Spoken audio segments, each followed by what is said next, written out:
Hi నమస్తే అందరికీ. Telugu 'big boss' 9వ సీజన్‌లో 10 మంది మాత్రమే మిగిలారు. వారిలో నుంచి ఒకరు గౌరవ్ ఈరోజు ఎపిసోడ్‌లో ఎలిమినేట్ కానున్నారు. అంటే 9 మంది మిగలనున్నారు. వచ్చే వారం వీరందరికీ కుటుంబ సభ్యులు ఇంట్లోకి అడుగుపెట్టనున్నారు. అయితే ఈ వారం డేంజర్ జోన్‌లో నిఖిల్, గౌరవ్‌తో పాటు దివ్య కూడా ఉంది. తాజా ప్రోమోలో అదే చూపించారు. నిఖిల్ నిన్ననే పంపించేయగా నేడు గౌరవ్, దివ్యలను నుంచోబెట్టారు. వీరిలో ఒకరే ఎలిమినేట్ అని నాగ్ ప్రకటించాడు. షూటింగ్ ఆల్రెడీ ముగియడంతో వెళ్ళిపోయేది గౌరవ్ అని అందరికీ తెలిసిపోయింది. అయితే వైల్డ్ కార్డ్‌గా వచ్చిన దివ్యకు ఓట్లు తక్కువ పడి డేంజర్ జోన్‌లో ఉండడానికి రెండే 2 కారణాలున్నాయి. ఒకటి తనుజను టార్గెట్ చేయడం, 2 భరణిపై పెత్తనం చెలాయించడం.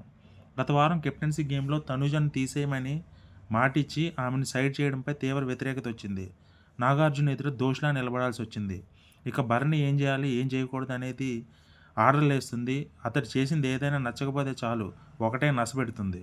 ఎపిసోడ్‌లో ఆ సీన్‌లు కొన్ని ఎత్తేస్తున్నారు. కానీ లైవ్‌లో చూసేవాళ్ళకి మాత్రం పిచ్చెక్కిపోతుంది.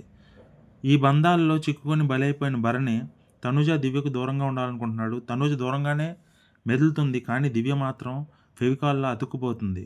పైగా ఈ వారం తనుజ కెప్టెన్ అయినప్పుడు భరణి సంతోషంగా ఆమెను ఎత్తుకున్నాడు. అది కూడా చూసి సహించలేని దివ్య నేను కెప్టెన్ అయినప్పుడు ఎందుకు ఎత్తుకోలేదన్న ప్రశ్న లేవనెత్తింది.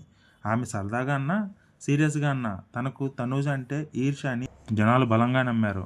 బీబీ రాజ్యంలో కొన్ని సీక్రెట్ టాస్క్‌లు చేసినప్పటికీ ఆ క్రెడిట్ అంతా సుమన్‌కే పోయింది. అయిన దానికి కాని దానికి నోరు పారేసుకుని పడిపోవడంతో తనకు మైనస్ అయింది. తన తీరు మార్చుకోకపోతే మంచి ఎపిసోడ్ పడకపోతే వచ్చే వారం దివ్య ఎలిమినేట్ అవ్వడం ఖాయం. మరి తనను తాను ఎలా కాపాడుకుంటుందో చూడాలి.